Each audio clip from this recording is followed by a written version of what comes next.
ಅಭಯರವರು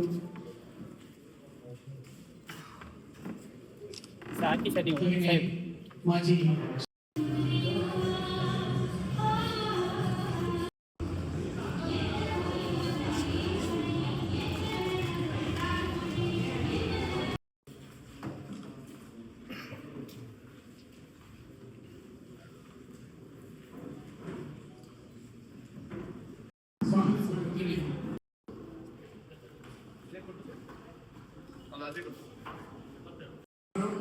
ಇವರ ಸಂಯುಕ್ತ ಆಶ್ರಮದಲ್ಲಿ ನಡೆದಿರ್ತಕ್ಕಂತಹ ಸ್ವಾಮಿ ವಿವೇಕಾನಂದ ಜನ್ಮದಿನಾಚರಣೆ ನಡೆಸುವ ಮೂಲಕ ಹಾಗೆಯೇ ಪುಷ್ಪಾಚರಣೆಗಳನ್ನು ನೆರವೇರಿಸುವ ಮೂಲಕ ಕಾರ್ಯಕ್ರಮ 2025-2026ಕ್ಕೆ ಅತ್ಯಂತ ಪ್ರೀತಿಯಿಂದ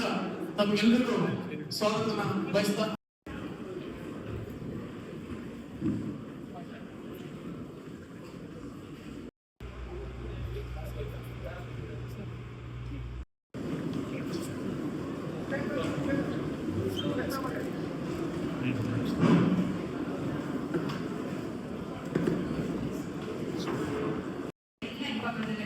ಮೊದಲಿಗೆ ಸ್ವಾಮಿ ವಿವೇಕಾನಂದ ಜಯಂತಿಯ ಹೃದಯಪೂರ್ವಕ ಶುಭಾಶಯಗಳನ್ನ ಸಲ್ಲಿಸ್ತಾ ಈ ದಿವಸ ಅತ್ಯಂತ ವಿಶೇಷ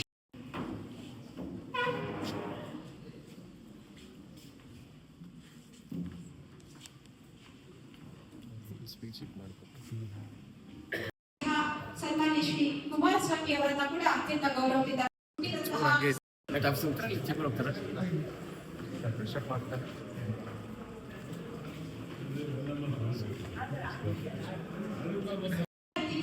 ಮತ್ತು ದಾವಣಗೆರೆ ಜಿಲ್ಲೆಯ ಎಲ್ಲರಿಗೂ ಜನರು ಆಗಮಿಸಿದ್ದೀರಿ. ನಿಮ್ಮೆಲ್ಲರಿಗೆ ಹೃದಯಪೂರ್ವಕ ಸ್ವಾಗತವನ್ನ ಕೋರ್ತಾ ಈ ಕಾರ್ಯಕ್ರಮಕ್ಕೆ ಸಹಕಾರ ನೀಡಿರುವಂತಹ ಎಲ್ಲ